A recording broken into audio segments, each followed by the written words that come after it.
ओम शांति।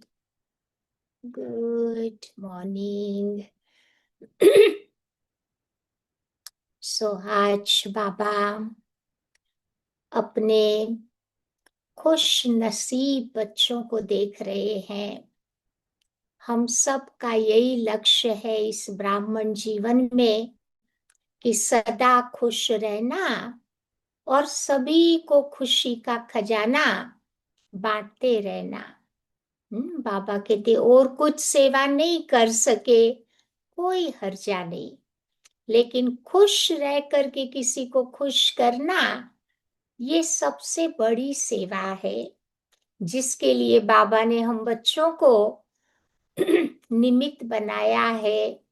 क्योंकि अगर जो मेरे अंदर में चीज भरी हुई होगी अपने आप निकलेगी। जैसे दुनिया वाले हमारे पास आते हैं तो क्या करते हैं, आते ही सारे प्रॉब्लम शेयर करना शुरू कर देते हैं, क्योंकि वही प्रॉब्लम्स अंदर में भरे हुए हैं तो वही निकलता है। और हम बाबा के बच्चों के अंदर अच्छी अच्छी चीजें भरी है, तो किसी से बात करेंगे तो अच्छी अच्छी चीजें निकलती रहेगी। तो हम अपने जीवन में कांस्टेंट, बाबा कहते खुश नसीब कैसे बन करके रहे। तो आज बाबा 5 बातों के पर हमारा ध्यान खिंचवा रहे हैं। पहली बात बाबा बता रहे हैं कि जो भी परिस्थिति मेरे सामने आती है, मुझे उन परिस्थितियों को स्वस्थिति में रह करके उसका सामना करना है। अगर हम स्वस्थिति में रहे तो परिस्थितियों को पार करना आसान हो जाएगा और हम आगे बढ़ जाएंगे और उन परिस्थितियों से कोई ना कोई अच्छा पाठ हम अपने जीवन में सीख लेंगे। कई बार क्या होता है, हम बैठ करके परिस्थितियों का चिंतन करते हैं, लेकिन बाबा बहुत अच्छी बात बता रहे हैं, परिस्थितियों का चिंतन न करके उससे मैंने जो पाठ पढ़ा है उस पाठ का मुझे चिंतन करते रहना है। तो भविष्य में दोबारा ऐसी कोई बात आ गई हमारे सामने, तो वो जो पाठ मैंने पढ़ा उसको हम यूज करके उन परिस्थितियों के पर हम विजय प्राप्त कर सकते हैं। तो ये परिस्थितियां जब भी आती है ना, तो मुझे उसको पॉजिटिव रूप में अपने लाइफ में लेना है कि ये चीजें मेरे सामने आई है मुझे अंदर से मजबूत बनाने के लिए है। ये परीक्षाएं मेरे सामने आई है ताकि मैं आसानी से आगे बढ़ सकूं। ये परिस्थितियां हमारे सामने आई है जीवन में कुछ अच्छा लेसन पढ़ाने के लिए, तो वो लेसन मुझे पढ़ लेना है। तो इस प्रकार का एटीट्यूड रखते हुए बाबा कहते हम अगर चलेंगे तो खुश नसीब बन करके रहेंगे। दूसरी बात बाबा आज ध्यान पे दिलवा रहे हैं वो है, कोई भी बात हमारे सामने आवे, कोई भी व्यक्ति परीक्षा बन करके आवे, कोई भी मेरे पुराने संस्कार मेरा टेस्ट लेने के लिए आवे, कोई भी चीज तूफान बन करके हमारे सामने आवे, तो बाबा कहते उस समय मुझे प्रश्न नहीं करना है कि ये बातें क्यों आई, कैसे आई, किसने लाई, क्यों लाई, इसका रिसर्च नहीं करना है। चलो बातें आ गई है ना सामने, तो उसका सल्यूशन मुझे ढूंढना होगा। तो बाबा कहते उसको धन्यवाद देते हुए उसका कोई ना कोई कारण का निवारण मुझे अपने जीवन में ढूंढना होगा। और उस समय बाबा कहते हैं कि बार बार ना वो एटीट्यूड ऑफ द ग्रेटिट्यूड की फीलिंग्स मुझे इमर्ज करनी है कि ये बात भले के लिए मेरे जीवन में आई है।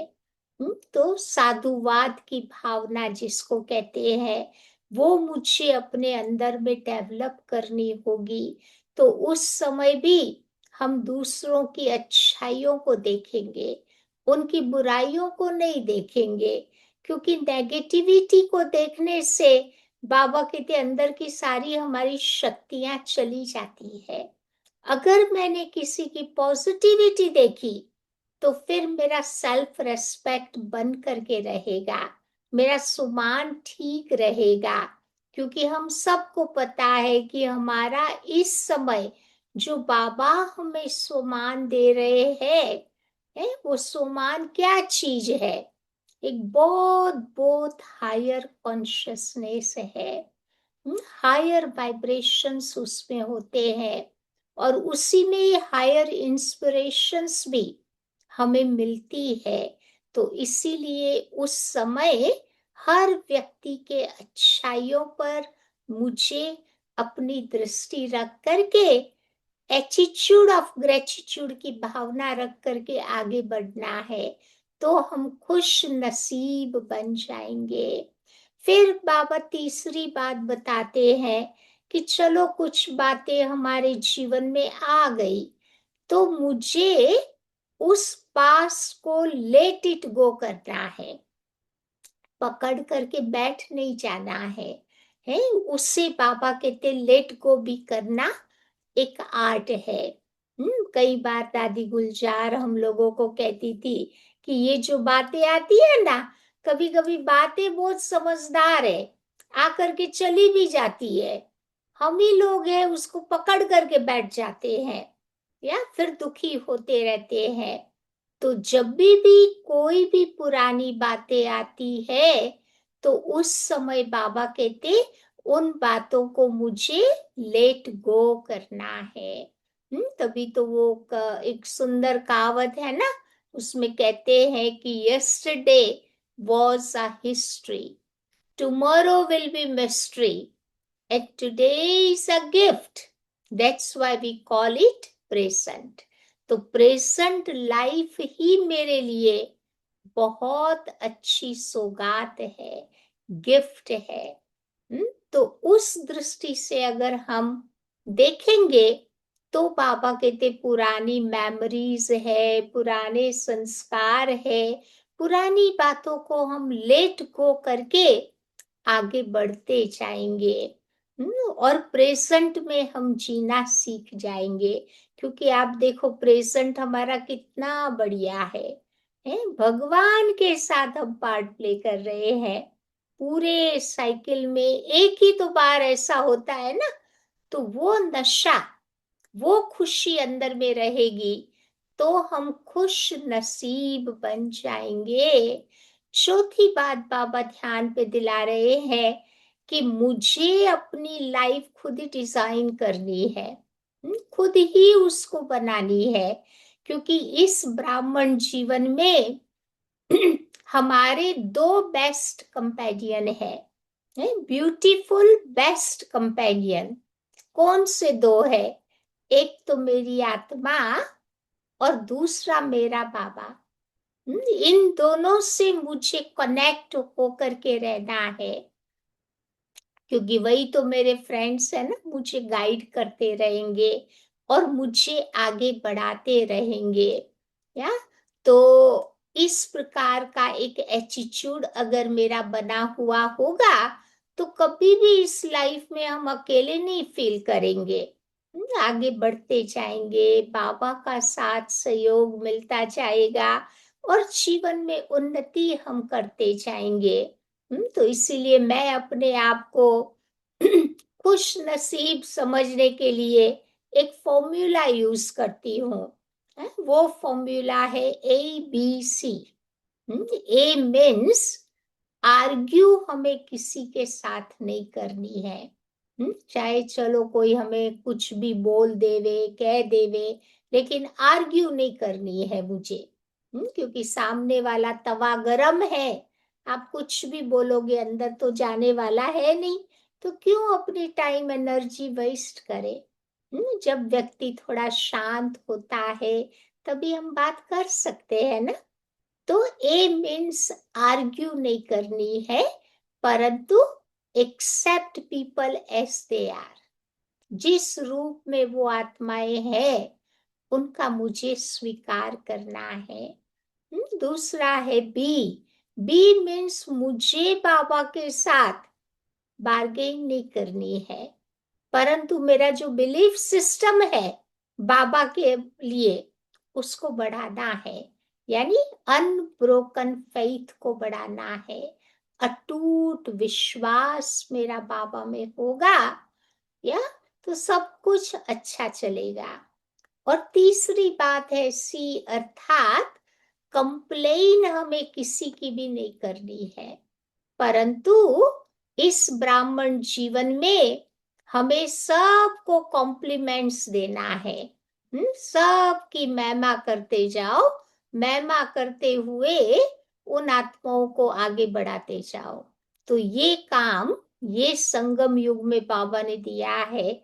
और ये 3 बातों के पर ये फॉर्मूला ABC याद रही तो भी बाबा कहते हम खुश नसीब बन जाएंगे। और 5वीं बात बाबा बता रहे हैं कि बाबा ने हम बच्चों को एक बहुत अच्छा स्लोगन दिया हुआ है, hear no evil, see no evil, talk no evil, think no evil, do no evil, dream no evil. इस स्लोगन को अगर मैंने अपने जीवन में उतारा तो बाबा कहते हैं हम खुश नसीब रहेंगे। कोई गॉसिप नहीं चाहिए इस ब्राह्मण जीवन में, तभी हम आगे बढ़ सकेंगे। बस बाबा को मुझे अपने सामने रखना है कि बाबा ने जो पुरुषार्थ किया वही पुरुषार्थ मुझे अपने जीवन में करना है। तो हम खुश नसीब बन करके बाबा को फॉलो करते हुए आगे बढ़ते हुए बाप समान बन जाएंगे। तो ये 5 बातों के पर आज बाबा हमारा ध्यान खिंचवा रहे हैं। तो आइए